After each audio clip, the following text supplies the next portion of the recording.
We're in Allegheny Center with Bill Schlageter. Hi, Bill. Nice to meet you. Nice to see you today. Yes. So we're right here in front of the beautiful Children's Museum of Pittsburgh. And welcome. Thank you. And you work at the Children's Museum. Yes, I do. I've been an employee of the museum for over 12 years. Mm-hmm. I'm the director of marketing. Mm-hmm. And when I came to the museum, it was only 20,000 square feet.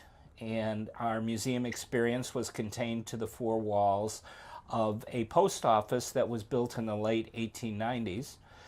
And in 1983, with the help and great assistance of our friends at the Junior League, this idea for a museum for children and their families took shape. And first, the museum occupied the 5,000 square feet in the basement of this post office building. And then when History and Landmarks Association, who had the ownership rights to the building, decided to move to Station Square, they then turned the building over to us, so we then took over the remaining 15,000 square feet. And in that time, annually, we would we saw our audiences began to build, and as they began to build, we began to grow. And this idea, we worked in the early days a lot with Fred Rogers, who was instrumental in helping us take that first really big leap in terms of building our first exhibit. And our exhibit team built, with the assistance of the Fred Rogers Company team, an exhibit called Mr. Rogers' Neighborhood, which was based on the television show. And we built that exhibit. It was funded by the Colcom Foundation. And we were tasked then at that time in our early years, the late 90s, with debuting it here and then taking it out on the road and making something and then creating a revenue stream from it, which in not-for-profits is always a place where passion usually rules, and maybe dollar signs aren't as in the forefront as they should be. We were tasked with, we had to create a revenue stream from this exhibit. So we did. And it debuted at the museum in the late 90s, and it was such a success that our board of directors in the late 90s decided, hey, we've got to look for other options. Mm-hmm. We were really attracting big crowds. We were starting to see annually over between 75 and 100,000 people, and we need to look to move. So that process began, and it was the board decided very bravely, I would say, to embark on a capital campaign to expand the museum. And we decided, and this has been a commitment of all staff as well as our board, we wanted to stay on the north side in our neighborhood. Yeah. We really are big believers in the notion of community.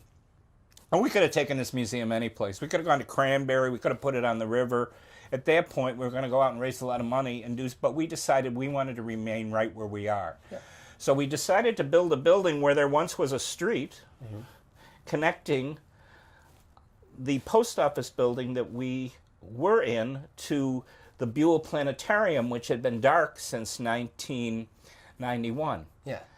Nothing had been going on. Yeah. And so we then had a design competition where we solicited designs nationally from 25 architectural design firms, and we had it was a juried competition. It narrowed to 5, and from that 5 we selected a firm by the name of Koning Eisenberg from Santa Monica, California.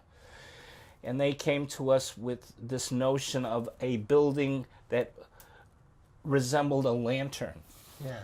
And initially, what's kind of interesting, and I don't know if the camera will pick it up, but the design included the top of the building being in the shape of a Noguchi lamp, kind of having this kind of a canvas textural look to it, that when lit, it was a lantern. And the Chinese proverb that the architects brought to the table was the idea that here was this lantern in a place where children need to gain roots and wings. Well, when it came time for construction, that became too expensive for us. And instead of going into an overspend on budget, we decided being a creative organization, which I can say honestly, I work with probably some of the most creative people I've ever met. It seems like it, yeah. We called on a friend by the name of Ned Kahn, who's based in Sebastopol, California, and he's an environmental artist.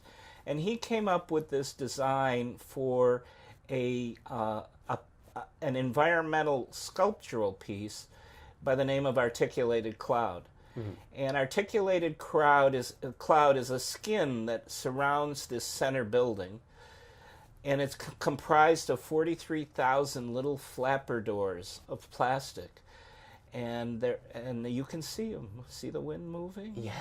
And the wind blows through, and those panel doors blow and create this beautiful environmental sculpture. You really see it. It looks like clouds. And on a very windy day, it's very dramatic. Oh yeah. On a not so windy day, you see some movement. On a still day, you see nothing. And when you see those panels that are up, it isn't broken at all. Yeah. That's just moisture waiting to evaporate and drop the panel down.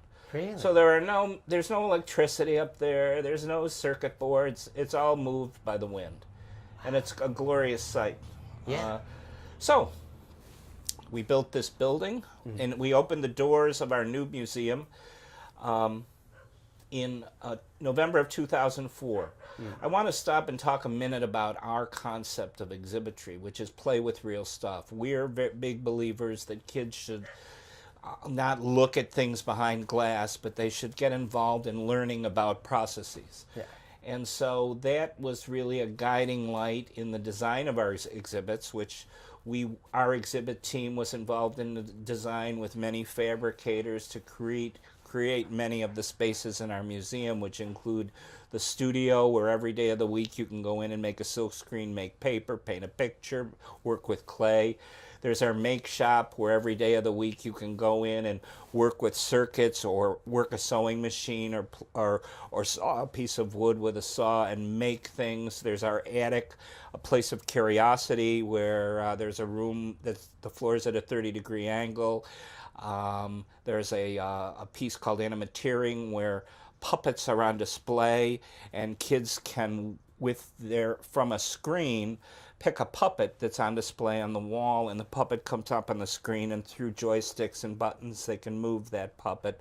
And what's very interesting about that installation is those puppets that kids see behind glass are so valuable that they can't touch them, because they're a part of a puppet collection we have of over 600 puppets that are international as well as historic in the terms of 17th century, 18th century, 19th century. So this is a way kids could get close to those puppets. In the old planetarium, we've made a space called our garage. There's a 2-story climber in there. There's a place where kids can climb in and race cars they build.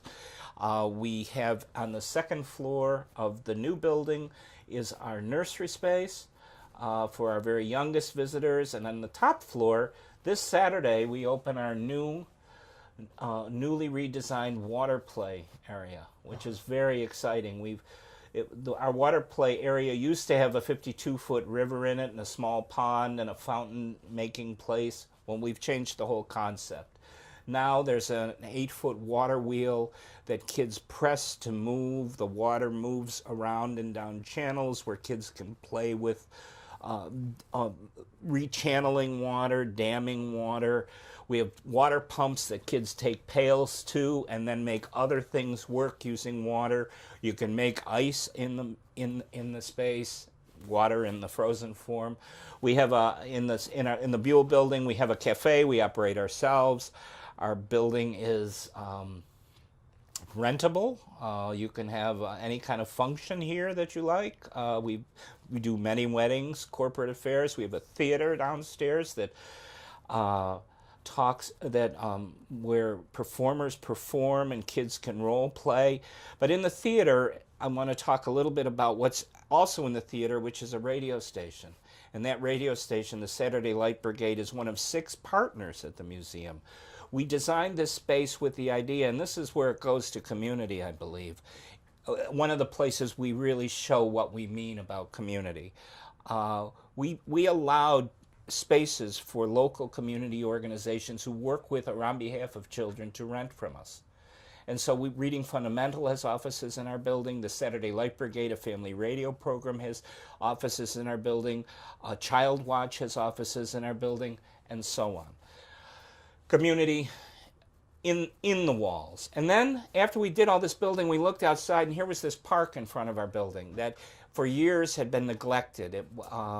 And was 85% concrete, and we needed a solution. We wanted it to be green. So we had a competition, and we hired a landscape architect from San Francisco, and we transformed the space from 85% concrete to approximately 30% concrete, brought grasses in, bushes, trees. We brought in blue slate, which was quarried in New York State.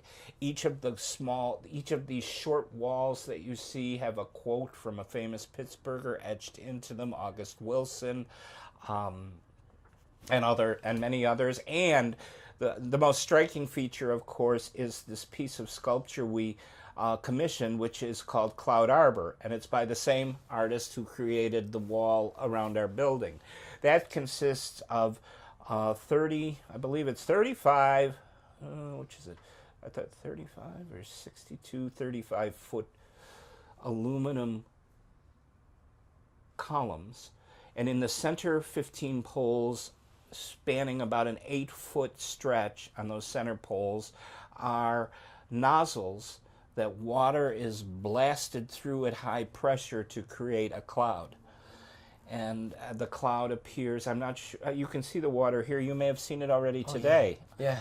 But that's how it works, and we thought that would be just so much fun.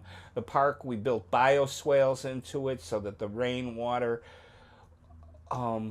doesn't go into the sewer systems, blah, blah, blah. But again, community. Yeah. Sure, it's our front yard. But on the other hand, we built this park for our community. It's another place in our community to gather. And I haven't given you a chance to say a word. Well, no, I mean, I'm at complete and utter. I'm in love with this building, and I'm at full attention because it's so. You could go on for a while, but I mean, you could. I mean, what I'm saying is you could continue, and if we had more time. But this place is amazing. It really community. is. I need to talk to you a little bit, just a wee bit about the community, though. We in 2007, when we began work on this park, wanted to get input from the community, and out of this came this notion of a project called the Charm Bracelet Project. And the Charm Bracelet Project is this: on the north side of Pittsburgh, as you, I'm sure, know, are all the stadiums, the War Hall, the Carnegie Science Center, the Sarah Heinz Museum, our museum, the Mattress Factory, and we felt that there was enough synergy already between these organizations that if we as Charms braceleted ourselves together through programming, we could make a larger impact.